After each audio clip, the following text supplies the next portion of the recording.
آج ایک چھوٹی سی بات کرنی ہے، وہ نواز شریف کی جو اسٹیٹمنٹ آ رہی ہے، اور وہ اس سے لگتا ہے کہ اب نواز شریف کو یا تو یہ فیل ہونا شروع ہو گیا ہے کہ اقتدار اس سے اب دور ہوتا جا رہا ہے۔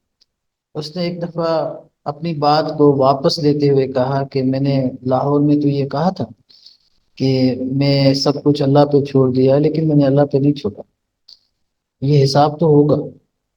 اور اس نے جی آئی ٹی کی بھی بات کر دی، اور اس نے راحل شریف کا بھی نام لے لیا کہ سب کا ہوگا ایک بڑی جی آئی ٹی بنے گی۔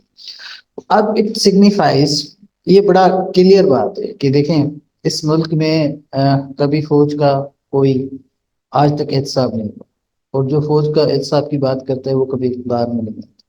تو یہ بات تو ایک واضح ہے۔ آپ دیکھیں ابھی عمران خان کا احتساب ہو رہا ہے، بڑا کڑا احتساب ہو رہا ہے۔ میں کوئی عمران خان کا سپورٹر نہیں ہوں، نہ کبھی رہا ہوں۔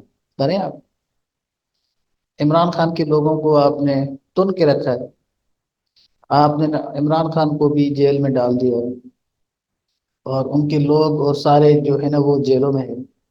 آپ کہتے ہیں کہ وہ ملک دشمن ہے، چلو آپ جیل میں ڈال دیا، لیکن کبھی کہیں کسی کونے سے یہ آواز آئی ہے کہ جو عمران خان کو لے کر آئے تھے ان کا بھی احتساب ہونا چاہیے؟ کبھی نہیں ہوگا۔ تو یہ بات آپ یقین کیجئے کہ اس ملک میں یہ نہیں ہونے والا۔ یہ جو نواز شریف ابھی جو بات کر رہے ہیں نا کہ بھائی میں ایک بڑی جی آئی ٹی بناؤں گا اور یہ کروں گا اور وہ کروں گا، یہ ایسا نہیں ہوگا۔ اب نواز شریف کو یہ تھوڑا سا اندازہ ہونا شروع ہو گیا ہے کہ اقتدار مجھے نہیں ملے گا، اگر ملے گا تو وہ ایسا اقتدار ملے گا وہ نہ ملنے کے برابر ہوگا۔ تو اس کو بڑی پریشانی لاحق ہو گئی ہے کہ اب میرا کیا ہو۔ تو اب اس طرح کی وہ اسٹیٹمنٹ دینا شروع ہو گیا ہے، بار بار دے رہا ہے اور ریپیٹڈلی دے رہا ہے، اور اپنی کی ہوئی بات کو بھی وہ کہہ رہا ہے کہ نہیں وہ میں نے کہا تھا لیکن ایسا نہیں، اب ایسا ہوگا۔ تو یہ بڑی خطرناک سائن ہے۔ اب مجھے نہیں پتا اسٹیبلشمنٹ اس کے لیے کیا سوچے گی، لیکن جو پرانا اس ملک کا جو ایکسپیرینس ہے وہ تو یہی بتا رہا ہے کہ اب نواز شریف کو اقتدار نہیں ملنا۔ یہ جنگ لمبی چلنی ہے، ملک میں انسرٹنٹی لمبی چلنی ہے، پولیٹیکل اور اکنامیکل۔ یہ ایک لمبا قصہ ہے، کیونکہ اس ملک میں شاید یہ بڑی انفارچونیٹ بات ہے کہ اسٹیبلٹی نہیں ہے، اور جب تک پولیٹیکل اسٹیبلٹی نہیں آئے گی اکنامیکل اسٹیبلٹی بھی نہیں آئے گی۔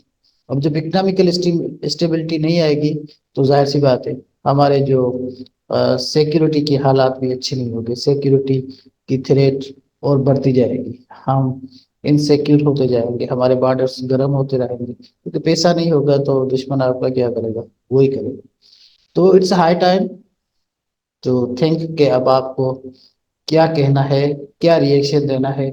جو سندھ کے اور پاکستان کے اور دنیا بھر کے جو پاکستانی رہتے ہیں ان کو پریشر بلڈ اپ کرنا چاہیے کہ ملک میں جلد سے جلد الیکشن ہو، اور حکومت ان کو دینی چاہیے جس کو لوگ منتخب کریں، وہ چاہے پی ٹی آئی کے۔ Thank you.